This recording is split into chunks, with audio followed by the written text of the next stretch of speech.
ಈಗ ಏರ್ಪೋರ್ಟ್ ಆಯಿತು. ಏರ್ಪೋರ್ಟು ಕೆಲವು ಉನ್ನತಗಳಿದ್ದಾವೆ, ಅದು ಕೆಲವು ಎನ್ಕ್ವೈರಿಗೆ ಹೋಗಬೇಕಾಗ್ತದೆ. ಅದನ್ನು ಇವತ್ತು ನಾನು ಚರ್ಚೆ ಮಾಡೋದಿಲ್ಲ. ಅದಾಗಲೇ ಮೇಲ್ಮಟ್ಟದಲ್ಲಿ ಅಧಿಕಾರಿಗಳ ಜೊತೆಗೆ ಚರ್ಚೆ ಮಾಡಿದ್ದೀನಿ. ಅದು ಹೆಚ್ಚು ಇನ್ನೊಂದು ಸಹ ಸ್ಮಾರ್ಟ್ ಸಿಟಿ ಕೂಡ, ಅದು ಕೂಡ ಬೇರೆ ಬೇರೆ ವಿಚಾರಗಳಿದ್ದಾವೆ. ಇನ್ನೊಂದು ದಿವಸ ಅದ್ರ ಬಗ್ಗೆ ಚರ್ಚೆ ಮಾಡೋಣ. ಅದ್ರ ಜೊತೆಗೆ ಇದೆಲ್ಲ ವ್ಯವಸ್ಥೆ ಇರೋದಿಲ್ಲ. ಈಗ ಏರ್ಪೋರ್ಟ್ ಅಂತೂ ಬಂದಾಯಿತು. ನಾನು ಏನು 1 ಅವರ್ ಹೈವೇ ಏನಿದೆ ತುಮಕೂರಿಂದ ನಡೀತಕ್ಕಂಥದ್ದು 3 ಭಾಗ ಇದೆ. ಒಂದು ತುಮಕೂರಿಂದ ಈ ಕಡೆ ಬರೋದು, ಅದಾದಮೇಲೆ ಮಧ್ಯಭಾಗ, ಅದಾದಮೇಲೆ ಶಿವಮೊಗ್ಗದ್ದು. ಈ ಶಿವಮೊಗ್ಗದ್ದು ಭಾಳ ಸ್ಲೋ ಆಗಿದೆ. ಅದು ನ್ಯಾಷನಲ್ ಹೈವೇ ಅವ್ರ ಜೊತೆಗೆ ಮೊನ್ನೆ ಭಾಳ ನಾನು ಸ್ಟ್ರಿಕ್ಟಾಗಿ ಹೇಳಿದ್ದೀನಿ, ನೀವೇನೇ ಮಾಡಿದ್ರು ಅದನ್ನು ತುರಿತ ರೀತಿಯಲ್ಲಿ ನೀವು ಮಾಡಬೇಕಾಗ್ತದೆ. ಯಾಕೆಂದರೆ ಜನರಿಗೆ ಅನುಕೂಲ ಆಗಬೇಕು. ನಿನ್ನೆನೇ ಫಾರ್ ಎಕ್ಸಾಂಪಲ್ ಟ್ರೈನ್ ಟಿಕೆಟ್ ಸಿಕ್ಕಿಲ್ಲ ಸುಮಾರು ಜನರಿಗೆ. ಎಷ್ಟು ಫುಲ್ಲಾಗಿದೆ, ಬಸ್ಸು ಫುಲ್ಲು, ಟ್ರಾಫಿಕ್ಕು ಬೆಂಗಳೂರಲ್ಲಿ ಜಾಮ್. ಯಾಕೆಂದರೆ ಸ್ವಾಭಾವಿಕವಾಗಿ ರಜಾ ಅಂತ ಹೇಳಿದಾಗ ಎಲ್ಲರೂ ಅವ್ರವ್ರ ಹಳ್ಳಿಗೆ ಹೋಗ್ತಾರೆ. ಇಂಥ ಸಂದರ್ಭದಲ್ಲಿ ನಾವು ಎಲ್ಲ ಥರದ ನೆಟ್ವರ್ಕ್ ಮಾಡ್ಕೊಳ್ಬೇಕಾದ್ರೆ ಕಮ್ಯೂಟಿಂಗ್ ನೆಟ್ವರ್ಕ್ಸ್ ಏನಂತೀರಿ, ಏರ್ ಇರ್ಬೋದು, ಟ್ರೈನ್ ಇರ್ಬೋದು, ಮತ್ತು ಬೈ ರೋಡ್ ಏನು ನಾವು ಮಾಡ್ತೀವಿ ಅದನ್ನು ಇನ್ನೂ ದರ್ಜೆಗೆ ಆಗಲೇ ಆಗಿದೆ. ಅದನ್ನು ಅನುಷ್ಠಾನ ಮಾಡ್ತಕ್ಕಂಥದ್ರಲ್ಲಿ ನಾನು ಆಗಲೇ ಇಲಾಖೆಯವ್ರ ಜೊತೆಗೆ ಕೆಲಸವನ್ನು ಮಾಡಿ ಆದಷ್ಟು ಬೇಗ ಪೂರ್ಣ ಮಾಡ್ತಕ್ಕಂಥ ಕೆಲಸವನ್ನು ನಾವು ಮಾಡಲಿಕ್ಕೆ ನಾವು ಇಷ್ಟಪಡ್ತೀವಿ. ಮತ್ತು ರೈಲ್ವೆ ಇಲಾಖೆಯವ್ರ ಜೊತೆಗೆ ಆ ಭಾಗದ ರೈಲ್ವೆ ಸ್ಟೇಷನ್ ಇರ್ಬೋದು, ಮತ್ತು ಫ್ರೀಕ್ವೆನ್ಸಿ ಆಫ್ ಟ್ರೈನ್ಸ್ ಭಾಳ ಮುಖ್ಯ ಆಗ್ತದೆ. ನಂಬರ್ ಆಫ್ ಟ್ರೈನ್, ಅದೇ ಹೇಳಿ ನಂಬರ್ ಆಫ್ ಟ್ರೈನ್ಸ್ನ ಜಾಸ್ತಿ ಮಾಡಿ ಆ ವ್ಯವಸ್ಥೆಯಲ್ಲಿ ಇನ್ನೂ ಹೆಚ್ಚು ಜನರು ಕಮ್ಯೂಟ್ ಮಾಡ್ತಕ್ಕಂಥ ವ್ಯವಸ್ಥೆಗೆ ಬರ್ತಕ್ಕಂಥ ವ್ಯವಸ್ಥೆಯನ್ನು ಮಾಡೋದಕ್ಕೆ ನಾನು ಆದ್ಯತೆಯನ್ನು ಕೊಡ್ತಾ ಇದ್ದೀನಿ. ಅಂದರೆ ಯಾಕೆ ಇದನ್ನೆಲ್ಲ ಹೇಳ್ತಾ ಇದ್ದೀನಿ ಅಂದರೆ, ನೆಕ್ಸ್ಟ್ ನಮ್ಮ ಅಜೆಂಡಾ ಇರೋದೆ ಇದು ಬಹಳ ಮುಖ್ಯ. ಶಿವಮೊಗ್ಗ ಜಿಲ್ಲೆ ಪ್ರವಾಸೋದ್ಯಮದಲ್ಲಿ ಭಾಳ ಹಿಂದೆ ಇದ್ದೀವಿ. ತುಂಬ ಇದ್ದಾವೆ ನಮ್ಮ ಹತ್ರ, ತುಂಬ ಇದ್ದಾವೆ, ಹೇಳ್ತಾ ಹೋದರೆ ಬೇಕಾದಷ್ಟಿದ್ದಾವೆ. ಆದರೆ ನಾವು ತುಂಬ ಹಿಂದೆ ಇದ್ದೀವಿ. ಅದನ್ನು ಮುಂಚೂಣಿಗೆ ತರ್ತಕ್ಕಂಥ ಕೆಲಸವನ್ನು ನಾನು ವೈಯಕ್ತಿಕವಾಗಿ ಎಲ್ಲ ಇಲಾಖೆ ಪ್ರವಾಸೋದ್ಯಮ ಇರ್ಬೋದು, ಅವ್ರಿಗೆ ಕನೆಕ್ಟೆಡ್ ಇಲಾಖೆ ಮೂಲಕ ಈಗಾಗಲೇ 3-4 ಮೀಟಿಂಗು ಬೆಂಗಳೂರು ಮಟ್ಟದಲ್ಲಿ ಮಾಡಿದ್ದೀವಿ. ಅದಕ್ಕಿಂತ ಮುಂಚೆ ನಾವು ಇಲ್ಲೇ ಮಾಡಿದ್ವಿ, ಜಿಲ್ಲಾ ಪಂಚಾಯತಿಲೂ ಕೂಡ ಈ ಇಲಾಖೆಯನ್ನು ಮಾಡಿದ್ವಿ. ಈಗ ರಾಜ್ಯ ಮಟ್ಟದಲ್ಲಿ ಮಾಡಿ ಅದನ್ನು ಇನ್ನು ಸ್ಪೀಡಪ್ ಮಾಡಬೇಕು. ಅದಕ್ಕೆ ಎಲ್ಲ ಥರದ ಸಹಕಾರವನ್ನು ಆ ಸಚಿವರ ಜೊತೆಗೆ ಸರ್ಕಾರದ ಮೂಲಕ ಸಹಕಾರವನ್ನು ತಗೋಬೇಕು. ಯಾಕೆಂದರೆ ಬ್ಯುಸಿ ಆಗಬೇಕು, ಇನ್ನು ಬರಬೇಕು ಜನರು. ಇಲ್ಲಿ ಸಾಕಷ್ಟು ಇದ್ದಾವೆ. ಯಾಕೆಂದರೆ ಜೋಗ್ ಫಾಲ್ಸಲ್ಲಿ ಸುಮಾರು 100 ಕೋಟಿ ಖರ್ಚು ಮಾಡಿ ಅಲ್ಲೂ ಕೂಡ ಡೆವಲಪ್ಮೆಂಟ್ ಮಾಡ್ತಾಯಿದ್ದೀವಿ. ಮತ್ತು ಟೂರಿಸಮಲ್ಲಿ ಸಾಕಷ್ಟು ಗುಡುವಿ ಪಕ್ಷಿಧಾಮ ಇದೆ, ಇಲ್ಲಿ ಸಕ್ಕರೆ ಬೈಲಿದೆ. ನಾನು ಸಿಂಹಧಾಮನು ಕೂಡ ಸ್ವಲ್ಪ ಮೇಲ್ದರ್ಜೆಗೆ ತಗೊಂಡು ಹೋಗಬೇಕಾಗ್ತದೆ. ಅಲ್ಲಿ ಭಾಳ ನ್ಯೂನ್ಯತೆಗಳಿದ್ದಾವೆ. ನಾನು ಅದನ್ನು ಇವತ್ತು ಚರ್ಚೆ ಮಾಡೋದಕ್ಕೆ ಹೋಗೋದಿಲ್ಲ. ಕೆಲವು ಮಾಹಿತಿಯನ್ನು ಆಗಲೇ ನಾನು ಕೂಡ ಪಡಿತಾ ಇದ್ದೀನಿ. ಸ್ವಲ್ಪ ಮನಸ್ಸಿಗೆ ನೋವಾಗ್ತಕ್ಕಂಥ ಕೆಲವು ವಿಚಾರಗಳಿದ್ದಾವೆ, ಅದನ್ನು ಸರಿ ಮಾಡಬೇಕು. ಯಾಕೆಂದರೆ ಏನಾದರೂ ಒಂದು ಜನರು ಹೋಗ್ತಕ್ಕಂಥ ವ್ಯವಸ್ಥೆನ ಕೊಟ್ಟಾಗ ಅಲ್ಲಿ ಸಂಪೂರ್ಣವಾಗಿ ಸುರಕ್ಷತೆ ಆಗಲಿ, ಸಂಪೂರ್ಣವಾಗಿ ಅರ್ಥಪೂರ್ಣವಾಗಿ ಶಾಂತಿಯುತೆಯಿಂದ ಒಳ್ಳೆಯ ರೀತಿಯಲ್ಲಿ ನಡ್ಕೊಂಡು ಹೋಗ್ತಕ್ಕಂಥ ವ್ಯವಸ್ಥೆ ಆಗಬೇಕು. ಅಲ್ಲಿಲ್ಲ ಅದನ್ನು ಕೂಡ. ಮತ್ತು ಬೇಕಾದಷ್ಟಿದ್ದಾವೆ. ನಾನು ಅದನ್ನು ವೈಯಕ್ತಿಕವಾಗಿ ಹೇಳಕ್ಕೆ ಹೋಗಿ ಈಗ ಭಾಳ ನನಗೆ ಹೆಮ್ಮೆ. ಇವತ್ತು ಅಲ್ಲಮ ಪ್ರಭುಗಳ ಒಂದು ಏನು ಚರ್ಚೆ ಆಗಿ ವೇದಿಕೆಯಲ್ಲಿ ಅವತ್ತು ಬಹಳ ಅದ್ಭುತವಾಗಿ ಮೊನ್ನೆ ಮುಖ್ಯಮಂತ್ರಿಗಳು ಭಾಳ ಅರ್ಥಪೂರ್ಣವಾಗಿ, ನನಗೆ ಭಾಳ ಸಂತೋಷ ಏನು ಅಂತ ಹೇಳಿದರೆ, ಘೋಷಣೆ ಮಾಡಿಸ್ಕೊಳ್ಳೋದು ಇಂಪಾರ್ಟೆಂಟ್ ಅಲ್ಲ. ಯಾಕೆ ನಾವು ಘೋಷಣೆ ಮಾಡ್ತೀವಿ, ಏನು ಅದರ ಅರ್ಥ, ಅದರ ರೂಟ್ ಏನಿದೆ ಅದನ್ನು ತಿಳಿಸಿ ನಮಗೆ ಹೇಳ್ತಕ್ಕಂಥದ್ದು ಇದೆಯಲ್ಲ, ಭಾಳ ಅರ್ಥಪೂರ್ಣವಾಗಿದೆ. ಕ್ಯಾಬಿನೆಟ್ ಮೀಟಿಂಗಲ್ಲೂ ಕೂಡ ನಾನು ಹೇಳಿದ್ದೆ, ಕ್ಯಾಬಿನೆಟಲ್ಲಿ ಇದನ್ನು ಪಾಸ್ ಮಾಡಿಸ್ತೀನಿ ಅಂತ. ಬರೀ 5 ದಿವಸದಲ್ಲಿ ತೊಗೊಂಡು ಮಾನ್ಯ ಮುಖ್ಯಮಂತ್ರಿಗಳು ಅದು ಮಾಡಿದರು.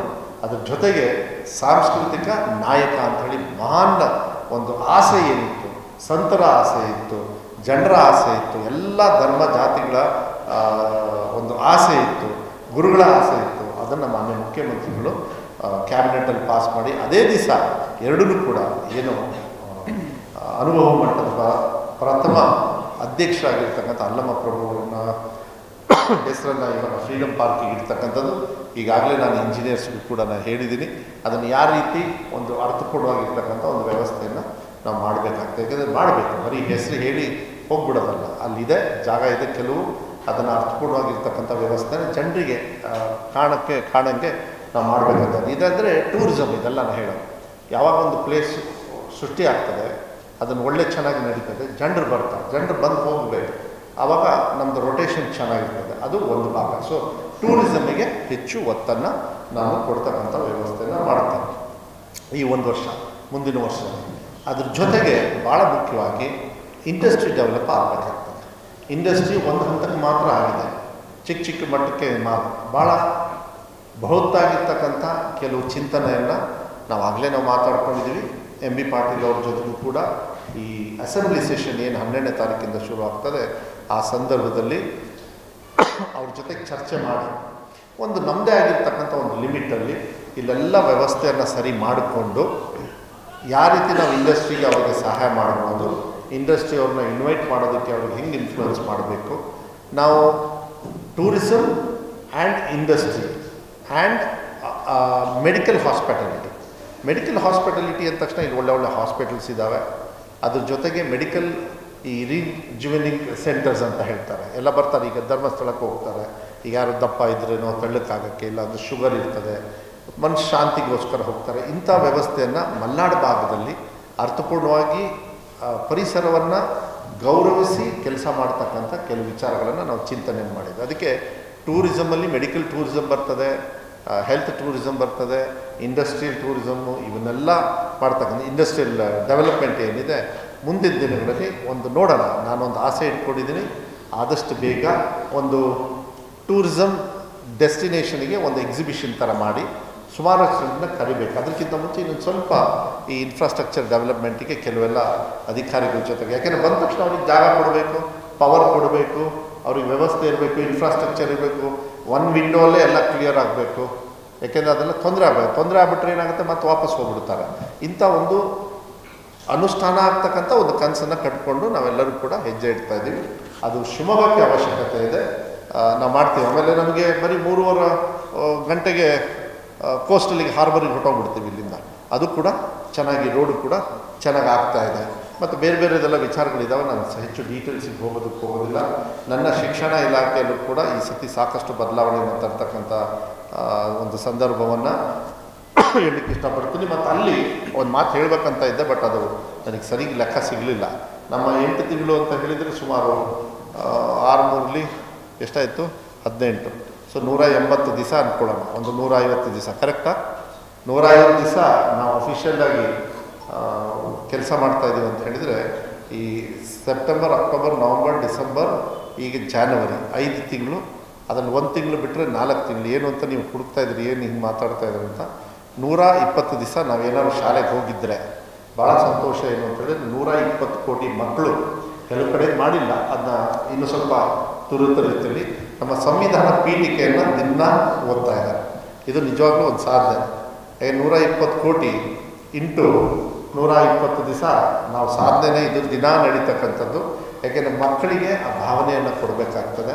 ನಿಮ್ಮ ದೇಶದ ಆ ಪ್ರೀತಿ ವಿಶ್ವಾಸವನ್ನು ಅರ್ಥಪೂರ್ಣವಾಗಿ ನಾವು ಮಾಡಬೇಕಂತ ಕೆಲವು ನಿರ್ಧಾರಗಳನ್ನು, ಬೆಂಚ್ ಇರಬೇಕಿನ ಮೇಲೆ, ಯಾರೂ ನೆಲ ಮೇಲೆ ಕೂರಂಗಿಲ್ಲ, ಊಟದ ವ್ಯವಸ್ಥೆ, ಒಳ್ಳೆಯ ಪಠ್ಯಪುಸ್ತಕನೂ ಕೂಡ ಈ ಸತಿ ಡಿವೈಡ್ ಮಾಡಿದ್ದೀವಿ. ಅದು ಕೂಡ ಈಗ ಪ್ರಿಂಟಿಂಗ್ ಹಂತದಲ್ಲೆಲ್ಲ ಹೋಗಿದೆ. ಹೊರೆನ ಮಕ್ಕಳಿಗೆ ಕಮ್ಮಿ ಮಾಡ್ತಕ್ಕಂಥ ವ್ಯವಸ್ಥೆಯನ್ನು ನಾವು ಮಾಡಿದ್ದೀವಿ ಪಠ್ಯಪುಸ್ತಕದ್ದು. ಮುಂದಿನ ವರ್ಷಕ್ಕೆ ಅವ್ರ ನೋಟ್ಬುಕ್ಕು ಕೂಡ ಇನ್ಮೇಲೆ ತಳ್ಳಕ್ಕಾಗ್ತದೆ. ಯಾಕೆಂದರೆ ಒಂದೊಂದು ಸಬ್ಜೆಕ್ಟಿಗೆ 1 ವರ್ಷಕ್ಕಾಗಷ್ಟು ನೋಟ್ಬುಕ್ನ ಫಸ್ಟ್ ಡೇಗೆ ತೊಗೊಂಡೋಗ್ಬಿಡ್ತಾರೆ. ಅವ್ರ ಭುಜ ಎಲ್ಲ ಹಿಂಗೆ ಬಿದ್ದುಬಿಟ್ಟಿರುತ್ತೆ, ಅದನ್ನ ಎತ್ತಿ ಅದನ್ನು ಮತ್ತೆ ಸರಿ ಮಾಡಬೇಕು ಅಂತ ಹೇಳಿದರೆ ಇಲಾಖೆಯಲ್ಲಿ ಕೆಲವು ವ್ಯವಸ್ಥೆಯನ್ನು ನಾವು ಸರಿ ಮಾಡ್ತಕ್ಕಂಥ, ಆಗಲೇ ಅದು ಟ್ರಯಲಿಗೆ ಬಿಟ್ಟಿದ್ದೀವಿ. ಸಕ್ಸಸ್ ಆದ ತಕ್ಷಣ ಹೊಡೆದ್ಬಿಡೋದು. ಮತ್ತು second year PUC 3 exam, SSLC 3 exam, ಅವರಿಗೆ ಟೈಮ್ ಟೇಬಲ್ ಕೊಡ್ತಕ್ಕಂಥದ್ದು, ಇದೆಲ್ಲ ಚೆನ್ನಾಗಿ ನಡೆಯುತ್ತೆ, ಏನು ತೊಂದರೆ ಏನಿಲ್ಲ. ಇವತ್ತು ಹೇಳಬೇಕಾಗಿತ್ತಲ್ಲಿ ನೀರು multi village drinking water scheme ಇನ್ನು ಉಳ್ಕಿರೋದು ಹೊಸನಗರ ಒಂದು ಬ್ಯಾಲೆನ್ಸ್ ಇದೆ, ಸೊರಬ ಒಂದು ಬ್ಯಾಲೆನ್ಸ್ ಇದೆ. ಸೊರಬ ಟೌನು, ಆನ್ವಟ್ಟಿ ಟೌನು, ಶಿರಾಳಕೊಪ್ಪ ಮತ್ತು ನನಗನ್ಸುತ್ತೆ ಕುಂಸಿ ಈ ಕಡೆ ಭಾಗದಲ್ಲೂ ಕೂಡ ಇದು ನೆಕ್ಸ್ಟ್ 1.5-2 ವರ್ಷದೊಳಗೆ ಕಂಪ್ಲೀಟ್ಲಿ ಶರಾವತಿಯಿಂದ ನಾವು ನೀರು ತರ್ತಕ್ಕಂಥದ್ದು ಮತ್ತು ಬೇರೆ ರಿಸರ್ವಾಯರಿಂದ ನೀರು ತರ್ತಕ್ಕಂಥದ್ದು, ಅದು ಕೂಡ ಕೆಲಸಗಳು ಪೂರ್ಣ ಆಗಿ ಅನುಷ್ಠಾನ ಆಗ್ತಕ್ಕಂಥ ಕೆಲಸವನ್ನು ಕೂಡ ನಾನು ಮಾಡಲಿಕ್ಕೆ ಇಷ್ಟಪಡ್ತೀವಿ. ಅದು ಸರಿ ಆಗುತ್ತೆ ಅಂತಕ್ಕಂಥದ್ದು ವಿಶ್ವಾಸ ಇದೆ.